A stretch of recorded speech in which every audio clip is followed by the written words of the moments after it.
नमस्कार, future express में आप सभी का स्वागत है। मैं हूं वीरेंद्र कुमार और इंडस्ट्रीज पे निफ्टी बैंक पर और कुछ स्टॉक फ्यूचर्स पर, ऑप्शन ट्रेड्स पर आपकी क्या रणनीति हो सेकेंड हाफ के लिए, सब कुछ इस कार्यक्रम में बातचीत करेंगे। हमारे साथ होंगे इस कार्यक्रम में असित बरनपति, बातचीत करेंगे। असित, गुड आफ्टरनून, कार्यक्रम में स्वागत है और मैं आता हूँ आपके पास आपके आउटलुक के लिए। और उससे पहले एक बार इंडस्ट्रीज लेके आइए स्क्रीन पे। देखिए, इंडस्ट्रीज आपकी स्क्रीन पर निफ्टी ऑलमोस्ट एक शॉकर जोन में गया आज। एक्सपायरी सेटअप से थोड़ा डिफरेंट था और डिफरेंट होने की वजह याद रखिएगा, दो स्टॉक फ्यूचर्स थे। ट्रेंड नंबर्स जो थे, अपडेट्स जो थे, वो बाजार को पसंद नहीं आया, काउंटर सिंक हुआ, बहुत बुरी तरीके से डैमेज हुआ।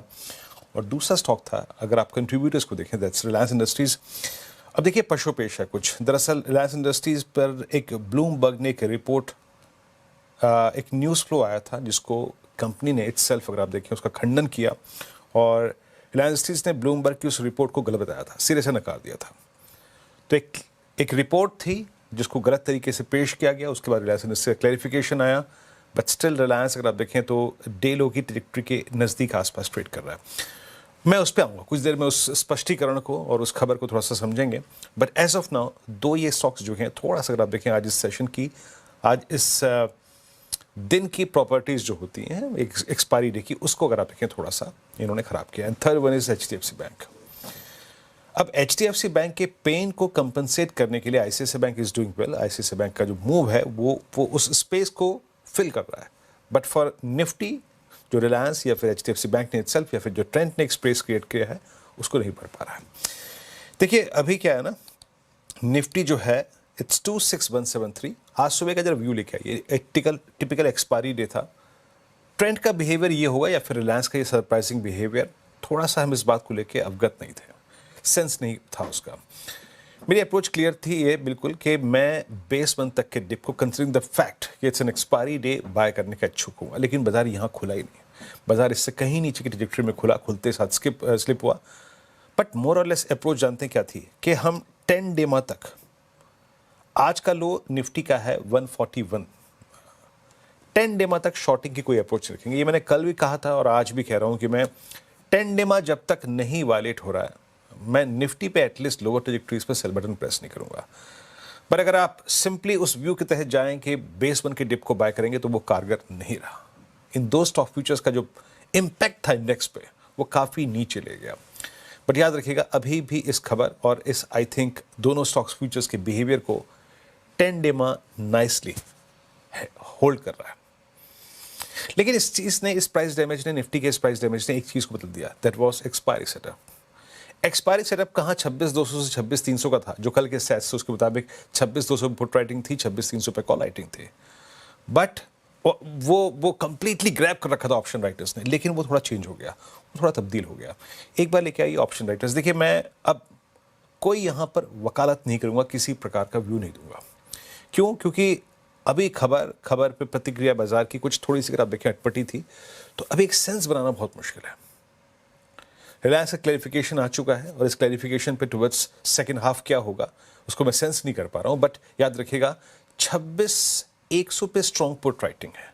जिस क्लस्टर पे आप ट्रेड कर रहे हैं, उससे लो के लगभग 40 पॉइंट नीचे एक स्ट्रॉन्ग पुट राइटिंग है। इट सीम्स कि आज का इंट्राडे बेस वही बेस 1 परसिस्ट करेगा, जो मैंने अभी तक अपनी रणनीति में बेस 2 रखा हुआ है। Base 2 will act as a critical support for the day, for the remaining day, considering put writing at 26,100। That is, please वो ऑप्शंस के साथ दिखाइए। और कॉल राइटिंग याद रखिएगा, जो 26,300 पे थी, वो अब थोड़ी ड्रिफ्ट हो गई है, वो थोड़ी नीचे आई है। और वो कॉल राइटिंग अब 26,200 के स्ट्राइक पे है। यानी कंप्लीटली आपका इस प्राइस डैमेज से जो ऑप्शन राइटर्स का जोन था, वो 100 पॉइंट नीचे खिसक गया है। नाउ इट परसिस्ट बिटवीन 26,200 और 26,100। देखिए, मैं ऐसी अनसर्टेनिटी में कोई एक्सपायरी डे के लिए व्यू निफ्टी पर अब थोड़ा सा रेस्ट्रिक्ट करूंगा। When in doubt stay out, simple approach यहां पे है। लेकिन आइए आप निफ्टी बैंक पे देखिए। निफ्टी बैंक में एक चीज अच्छी थी, निफ्टी बैंक में हमने एचडीएफसी बैंक का हॉरर शो कल भी देखा था, क्रैक हुआ, एक कंप्लीट कैंडल रिवर्सल था। ये बात लाजमी थी और ये बात काफ़ी हद तक पॉसिबल थी कि एचडीएफसी बैंक अपने वीकनेस को एक्सटेंड करेगा। बट दुविधा ये थी कि एफआईएस के स्टैट से बहुत सेलिंग नहीं थी, तो हम ये नहीं मान सकते थे कि HDFC बैंक में कोई मेजर क्रैक के पीछे बड़ा मेजर FI सेलिंग है, बट ठीक प्राइस टू प्राइस वीकनेस थी। लेकिन व्यू क्या था? व्यू सिंपली ये था कि एक control dip towards base one we will buy, क्योंकि PSU बैंक स्ट्रॉन्ग थे, SBI स्ट्रॉन्ग था, ICICI बैंक स्ट्रॉन्ग था। इंट्राडे बेस देखिए आइए, बेस वन क्या था? इट वॉज 9689 और 867। इंट्राडे लो क्या है? 844। इस ट्रजेक्ट्री में निफ्टी बैंक आया तो पिक करेंगे। देखिए इस ट्रजेक्ट्री का मतलब क्या है? इस ट्रजेक्ट्री का मतलब ये है सेकंड पुट राइटर्स का जोन और प्लस 10 डिमा से थोड़ी ऊपर की ट्रजेक्ट्री। निफ्टी बैंक आया, वहां पे लो लगाया और वहां से पुल बैक लेके कहां तक गया? RS1 लेके आइए। किसी भी सर्कमस्टेंसेस में whenever you get a price trajectory called resistance, जैसे ही 60,324 350 की ट्रजेक्ट्री में आए, उस प्रॉफिट को कैश में कन्वर्ट करिए, बिना देखे, बिना सोचे, बिना समझे। हमको उस प्रॉफिट को रेजिस्टेंस मिल गया डायरेक्टर साहब, रेजिस्टेंस यस, ये 334, इस जोन में आके अपने प्रॉफिट्स को बुक करना है। एक बार लेके आइए आप बैंकिंग स्टॉक फ्यूचर्स में कंट्रीब्यूटर्स देखिए, जिसे कहते हैं ना firing all cylinders. ICICI bank, state bank of India, SBI all time high पे है। PSU बैंक में आप मोमेंटम देख रहे हैं, आपका ICICI बैंक अच्छा कर रहा है, एक्सिस बैंक अच्छा कर रहा है, इंडसइंड बैंक अच्छा कर रहा है, बस आपको खींच रहा है, धकेल रहा है HDFC बैंक का प्राइस बिहेवियर। एक बार ऑप्शन स्टैट्स दिखाइए, कोई तब्दीली आई है कि ऑप्शन स्टैट्स में? देखिए कंप्लीटली मैं आपको बता रहा हूँ, कल भी 60 300 400 500 की कॉल बिकी हुई थी और पुट राइटिंग 60,000 पे नहीं थी, पुट राइटिंग थी 59,500 पे। सिंपली मीन्स बाजार अभी ये गैस और ये बिलीव करने में तैयार नहीं है, बिलीव करने को तैयार नहीं है कि 60,000 इज न्यू बेस। कल भी 60,000 टूटा और आज भी टूटा, अभी तक 60,000 पे स्ट्रॉन्ग पुट राइटिंग नहीं है। स्टिल अभी 13 लाख का आउटस्टैंडिंग हुआ है, which is not quite high. Asit, थोड़ा डिफिकल्ट है असित, और कभी भी कोई बड़ा स्टॉक फ्यूचर्स जब बड़े वाइल्ड मूव देता है, आई मीन कंप्लीटली अगर आप देखिए अपने सेटअप से डिफरेंट ट्रेड करता है, तो इंडेक्स को गेस करना मुश्किल होता है। आपकी राय क्या है? इंडेक्स को आप कैसे अप्रोच करें, निफ्टी बैंक को? Good afternoon. Good afternoon Biren ji. मेरे हिसाब से निफ्टी ऑब्वियसली आज डाउन है because of Reliance and HDFC bank primarily. But Viren ji अगर देखेंगे निफ्टी का spot is down close to around 80 points, the future is down by around 30 points. And अगर हम देखेंगे 26,200 का अगला वीक का स्ट्राइक, 26,200 26,150, इन दोनों स्ट्राइक का PCR इज अराउंड 1.5। मेरे हिसाब से 26,100 is going to act like a very good support. अगर 26,100 अगर रीच होता है, yes, there could be a selling pressure. At this point, I would not like to short. Definitely, I'll try to kind of now see कि अगर market और 30-40-50 minute और नीचे आता है, that could be a good buying zone, keeping 26,050 as a kind of now stop loss. Yes, market is down, but somehow looking at Bank Nifty, looking at ICICI Bank, PSU banks, मुझे लगता है कि market में down टिक शायद इतना ना रहे। Is definitely not a short kind of no market right now. Bank Nifty में भी देखेंगे Viren ji, 60,000, 60,100, 60,200, all this strikes have a PCR of kind of no more than 1। जब तक यहाँ पे थोड़ा अनवाइंडिंग नहीं होता है पुट्स में, मुझे लगता है कि bank Nifty is a strong contender. Taking to account ICICI bank and state bank जिस हिसाब से वो परफॉर्म कर रहे हैं, अगर बैंक निफ्टी एक्चुअली 100-200 पॉइंट नीचे आता है, I think that will be a good zone to re entry right now. But मोटा मोटी मुझे लग रहा है कि जब तक 26,300 ब्रीच नहीं होता है, शॉर्ट कवरिंग नहीं रहेगा इतना बड़ा सा। बट अगर 26,100 तक आता है तो I will be a buyer in the market rather than shorting the market. So that is how I will be kind of now looking at the index right now. Okay, देखिए अपनी अपनी choice है। जैसे कि हम बात कर रहे थे कि 26,100 हमारा बेस है, 26,100 फिर लेके आइए प्लीज। क्या था 26,100 पे आपका बेस 2 था। देखिए जो हुआ सो हुआ। अब पुट राइटर्स ड्रिफ्ट हो गए हैं थोड़ा सा, जो 26,200 पे थे, कंसिडरिंग आई थिंक रिलायंस और HDFC बैंक और ट्रेंड, वो थोड़ा नीचे आ गए हैं। अब उन्होंने गार्ड ले लिया है बेस 2 पर। बेस 2 क्या है? 20 डेमा। बेस 2 क्या है? 10 डेमा। बेस 2 क्या है? The most active put writers for the day. आपको शॉर्ट नहीं करना है जब तक किसके ऊपर है। ये एक ऐसा जोन है जो कि पुल बैक रिवर्सल जनरेट कर सकता है।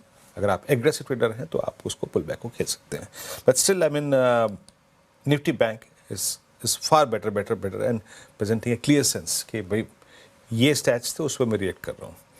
एक स्टॉक फ्यूचर खराब है तो बाकी स्टॉक फ्यूचर्स जो है उसके पेन को हाथों हाथ ले रहे हैं। अब आते हैं 3 ट्रेडिंग आइडियाज पर और 3 स्टॉक फ्यूचर्स पर। असित क्या पिक कर रहे हैं आप? वीरेंद्र जी, आपने जैसे बताया कि स्टेट बैंक काफी अच्छा कंटेंटर है in terms of the looking at the PSU banks pocket से. So state bank long, keeping a stop loss around 1018 1017 zone for a target of around 1040. Long built up है with a OI addition of around 4%. RSA has obviously gone above 70, but PCR is up by around 3%. मुझे लगता है कि state bank में कोई भी थोड़ा dip आए थे वहाँ पे 10 16 17 18 ये जोन को स्टॉप लॉस मान के we can play for another 20 points upward. So State Bank is long. Okay SBI long. दूसरा ट्रेड आपका आसित? वीरेंद्र जी, डिवीज लैब ये थोड़ा बढ़ चुका है इंटरडे में. अगर मार्केट में थोड़ा करेक्शन आता है, अगर कोई डिप्स आता है इसमें, इसको 65-60 का या 65-50 का स्टॉप लॉस मान के रख के 66-25-45 के टारगेट के लिए हम देख सकते हैं. Price has crossed EMA 20 and 50 Bollinger upper cross दिखाई दे रहा है. And higher volume and higher OI के बदौलत ये काफी अच्छा मोमेंटम में है stock. So Divi's lab is long. Okay, Divi's lab आपका दूसरा, अगर आप देखें तो लॉन्ग कैंडिडेट है एसबीआई, दिवीज लैब। तीसरा ट्रेड आपका आसित? वीरेंद्र जी, स्विगी में short with a stop loss of around 365 for a target of around 350. Volume and OI is high of the month and PCR में काफी लो अपटिक दिखने को मिल रहा है. मेरे हिसाब से स्विगी में थोड़ा और गिरावट हमें देखने को मिल सकता है, तो Swiggy is short. Swiggy short, the weakest structure as of now. जितने भी न्यू एंट्रेंट्स हैं डेरिवेटिव्स में, चाहे वो एक बार जरा लिस्ट दिखाइए आज लूजर्स की। स्विगी हो, आपका प्रीमियम एनर्जीज हो और वारी एनर्जीज हो, सब में अगर आप देखें तो एक्सट्रीम पेन है और इस दौर की लोएस्ट ट्रिजेक्टरी में ट्रेड करते हुए Swiggy short with the possible target of 350। ये काम करते हैं, अब ब्रेक लेते हैं, लेकिन जब ब्रेक से लौटेंगे तो बातचीत करेंगे आशीष से और एमपी के जो आंकड़े हैं, जो नए आंकड़े आए हैं जिसमें वो large cap, mid cap, small cap को क्लासिफाई कर रहे हैं, क्राइटेरिया कर रहे हैं, उसका तय कर रहे हैं किन किन स्टॉक्स की एंट्री हुई है, किन किन स्टॉक्स में लार्ज कैप में एंट्री हुई है, कौन मिड कैप में जा रहा है, इसकी जो नई सीमा है उसको स्ट्रक्चरली डिफाइन करेंगे आशीष। छोटे से ब्रेक के बाद हाजिर होते हैं। ब्रेक के बाद कार्यक्रम में आप सभी का फिर से स्वागत है। चलिए, इंडेक्स से बातचीत हो गई, 3 स्टॉक फ्यूचर्स भी हो गए, आइडियाज़ भी हो गए और अब आते हैं, थोड़ा सा विषय को चेंज करते हैं और एमफी ने एक लिस्ट जारी करी है और मार्केट कैप के लिहाज से उन्होंने स्ट्रक्चर को फिर तय किया है। क्राइटेरिया क्या होगा लार्ज कैप का, मिड कैप का, कौन कौन से स्टॉक्स आ रहे हैं, कौन कौन से स्टॉक्स अगर आप देखें स्मॉल कैप की तरफ जा रहे हैं, कौन से मिड कैप की तरफ और कौन लार्ज कैप में ट्रांसफॉर्म हो रहे हैं, सबका जायजा लेते हैं। आशीष बताइए आंकड़ों को बारीकी से। बिल्कुल, और एम्फी की तरफ से सेमी एनुअल रिव्यू होता है, इसमें पता चलता है कंपनी के मार्केट कैप के हिसाब से कि किस कैटेगरी में वो स्टॉक जाएगा। बहुत लोगों को कंफ्यूजन होता है, किसी भी कंपनी को लूजली मिड कैप कह लेते हैं, स्मॉल कैप कह लेते हैं।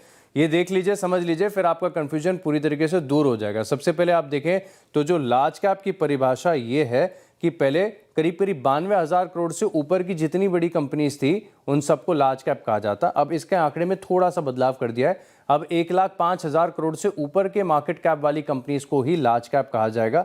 सिमिलरली आप देखिए तो मिड कैप्स में भी पहले 30,700 करोड़ ये बेंचमार्क था, इसके ऊपर सब मिड कैप है, अब ये 34,800 कर दिया है। अब इस चेंजेस के चलते आप देखें तो कुछ स्टॉक्स स्मॉल कैप से मिड कैप की तरफ गए, कोई मिड कैप से लार्ज कैप की तरफ से गए हैं। तो लार्ज कैप के जो एंट्रेंस हैं वो मैं आपके सामने सबसे पहले रख देता हूं। अब इसमें लंबी लिस्ट है और बहुत सारे स्टॉक्स हैं, मैं सब आपके सामने नहीं रख पाऊंगा, चुनिंदा रख लेता हूं। जैसे मुथूट फाइनेंस है, HDFC AMC, कैनरा बैंक है, कमिंस है और हीरो मोटोकॉर्प है। सिमिलरली आप देखें तो कुछ स्टॉक जिनका मार्केट कैप यानी स्टॉक प्राइस में गिरावट आ जाती है तो अब लार्ज कैप से मिड कैप की तरफ ट्रांजिशन करते हैं। इनमें REC, United Spirits, Indus star, Mankind Pharma, JSPL, Shree cement जैसे स्टॉक्स आते हैं। अब मिड कैप में एंट्री बहुत सारे नए IPO के नाम है, क्योंकि इस साल इतनी ज़्यादा लिस्टिंग्स देखने को मिली हैं। तो ग्रो है, मीशो, लेंसकार्ट, HDB फाइनेंस और फिजिक्स वाला, ये सब मिड कैप कैटेगरी में आएंगे, ये हाल ही के IPOs हैं। वही मिड कैप से स्मॉल कैप की तरफ यानी आप समझ लीजिए कि थोड़ा सा डाउनग्रेड ही इनका हुआ है, तो इसमें सोना, BLW, Gujarat gas, LIC housing finance है। और सिमिलरली स्मॉल कैप से मिड कैप की तरफ यानी एक अपग्रेड यहाँ पर देखने को मिला है। फंड हाउसेस की नज़र इन स्टॉक्स पर जरूर जाएगी। एक एंड्योरेंस टेक है, पूनावाला फिनकॉर्प और अपार इंडस्ट्रीज। ओके, तो ये अगर आप देखें लिस्ट है, कुछ स्टॉक्स अपग्रेड हुए हैं, कुछ डाउनग्रेड हुए हैं, लेकिन मोटे तौर पे बाजार ठीक ठाक रहा। तो और मार्केट कैप बढ़ी तो अगर आप देखें वो मिड कैप में आ गए हैं और कुछ मिड कैप जो है वो लार्ज कैप में ट्रांसफॉर्म हो गए हैं। जरा एक बार फिर से उस स्लाइड्स दिखाए। आशीष, बहुत बहुत शुक्रिया आपका। तो जो नया क्राइटेरिया है उसके मुताबिक, जो मापदंड है उसके मुताबिक अब 1,04,000 करोड़ से ऊपर के अगर आप देखें जो भी मार्केट कैप होंगे उसको आप लार्ज कैप की ट्रेजेक्ट्री में रखेंगे। और एक सेकेंड, मैं इन पर थोड़ा सा इस क्राइटेरिया को फिर डिफाइन कर देता हूँ यहाँ पे। जरा प्लीज़ दिखाएंगे, जरा प्लीज़। हाँ, पहले जो 92,000 करोड़ रुपए का था 0.92 ट्रिलियन का, अब वो 1.05 ट्रिलियन का हो गया। इससे ऊपर अगर आप देखें लार्ज कैप की डिफिनेशन होगी, और मिड कैप जो करीब 30,000 करोड़ रुपए के आसपास था वो अब बढ़ के अगर आप देखें 30,700 करोड़ रुपए 34,800 करोड़ रुपए हो गया। तो ये नया थ्रेशोल्ड है to be a mid cap और to be a large cap. शुक्रिया आशीष इस पूरी चर्चा के लिए। खैर, इस विषय को यहीं पे अब एक विराम देते हैं। इंडेक्स बहुत एक मीनिंगफुल पुल बैक क्रिएट नहीं कर पा रहा है, जिसे कहते हैं ना एक safe distance on expiry day from base, अभी तक वो विजिबल नहीं है। हमारा लो है करीब 141 का, हम स्लाइटली अगर आप देखें तो करीब 22 अंकों का डिफरेंशियल क्रिएट कर रहे हैं, नॉट मोर देन दैट। एक ब्रेक के बाद आज का सस्ता ऑप्शन ट्रेड हाजिर होते हैं। ब्रेक के बाद कार्यक्रम में सभी का फिर से स्वागत है। चलिए अब एक काम करते हैं, पहले कुछ ऑप्शन ट्रेड्स पिक करते हैं, उसके बाद कुछ स्टॉक्स को स्कैन करेंगे। असित, ऑप्शंस में क्या पिक कर रहे हैं आप? Stock option Viren ji, Voltas का 15-20 का call, I think it is running at around 28 right now, with a stop loss of 24 for a target of around 38 to 40. In this market, P minus EOI change is quite positive. PCR is high of the month, and मुझे लगता है कि जिस type का momentum pickup हुआ है both in Voltas and Havells, it has a few more points to kind of catch up. So Voltas का 15-20 का call at 28 with a stop loss of around 24. Okay, Voltas 15-20 की कॉल 28 पे आपको pick करनी है। Open interest strong buildup हुआ है 10% का अप्रोक्सीमेटली। वोल्टास याद रखिएगा मार्च 25 के बाद अब तक की सबसे हाईएस्ट ट्रैजेक्टरी में, आई मीन सबसे cleaner charts, clear in the sense कि बहुत ही क्लियर ब्रेकआउट है, लेकिन याद रखिएगा नॉट ऑन हायर ट्रैजेक्टरीज, ये ऊपर की तरफ नहीं, ना कि मीडियम रेंज में, ये लोअर ट्रैजेक्टरीज में। मतलब आप समझिए कि ऑलमोस्ट आप एक साल की लोअर ट्रैजेक्टरी से एक पुल बैक, एक रिवर्सल दे रहे हैं आज। अच्छा, एक दो स्टॉक्स और रखूंगा आपके scan Asit. Look at union bank of India, look at bank of India, multi year channel breach हो रही हैं। बैंक ऑफ इंडिया आपका लगभग आप समझिएगा कि अप्रैल 2018 यानी करीब 7 साल के स्विंग को काटने की कोशिश करता है। Union bank of India almost 15 साल 16 साल की जो स्लोपिंग डाउनवर्ड चैनल है उसको काट रहा है। यहाँ पे आपका टेक क्या है? क्या पिक करेंगे PSU बैंक्स में अगर आपको पिक करना हो तो? Viren ji, I will go with the State Bank. Obviously, Union Bank and Bank of India दोनों में रैली काफी अच्छा है. But if the leader of the pack is doing well, which is State Bank, I would actually go with State Bank. But having said that, अगर in Union Bank and Bank of India में देखेंगे तो I will prefer slightly Bank of India. Union Bank में RSI is slightly overbought. So Bank of India is something that I'll be looking at. And PSU sector में I think State Bank is looking quite good. Okay, तो आप वही fund आप अपनाएंगे, stay with leaders. अगर strength है PSU banks में तो क्यों ना हम SBI पे ही दाव खेलें, बजाय कि थोड़ा ड्रिफ्ट हो towards mid cap. SBI futures पे आपकी एक लॉन्ग कॉल थी, 1040 का लक्ष्य यहाँ पे, 1023 पे ट्रेड करता हुआ, 1018 का स्टॉप लॉस। एक और स्पेस जिसमें आज काफ़ी अच्छी खासी स्ट्रेंथ है, याद रखिएगा, जिसको हमने सुबह भी आज अपने डिस्कशन में पहला सौदा में इंक्लूड किया था। आज हॉस्पिटल स्टॉक्स में बहुत स्ट्रॉन्ग पुल बैक है। Apollo is almost testing it's 100 day मा, याद रखिएगा। आज इसने एक सिंगल कैंडल में सारे एवरेजेस को पार किया है। एक ये हो गया और दूसरा है फोर्टिस 0.2% ऊपर। फोर्टिस उससे बेहतर, उससे बेटर एक क्लीन ब्रेकआउट है और ये सारे एवरेजेस के ऊपर है। तो एक दो थीम जो बहुत अच्छा कर रही है उसमें आज हेल्थ केयर स्पेस में, आज हॉस्पिटल स्टॉक्स। बहुत बहुत शुक्रिया आसित, आप इस कार्यक्रम में शामिल हुए। सभी स्टॉक्स इंडिसेस पे आ रखे आपने और फिलहाल एक ब्रेक। अच्छा, एक सेकेंड, एक स्टॉक और लेके आइए, ITC लेके आइए। अगर हम थोड़ा सा यहाँ पे स्केप्टिकल हैं कि बेस 1 वायलेट होगा या फिर 26,100 वायलेट होगा, तो अब ट्रेंट, रिलायंस हो गया, थोड़ा सा HDFC बैंक हो गया। नाउ ITC अब अपना मेरे ख्याल से 5 जनवरी और 2 जनवरी दोनों दिन के स्विंग लोस को तोड़ रहा है। 1 जनवरी के स्विंग लो को पहले ही वायलेट कर चुका है, याद रखिएगा।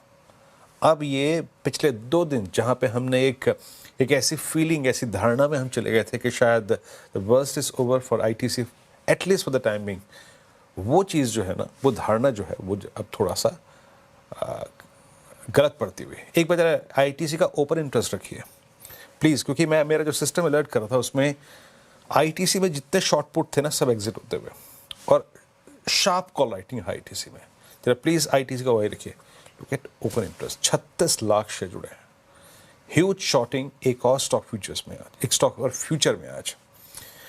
ब्रेक, अगली मुलाकात कमाई खड्डे में 2 बजे। तब तक के लिए नमस्कार।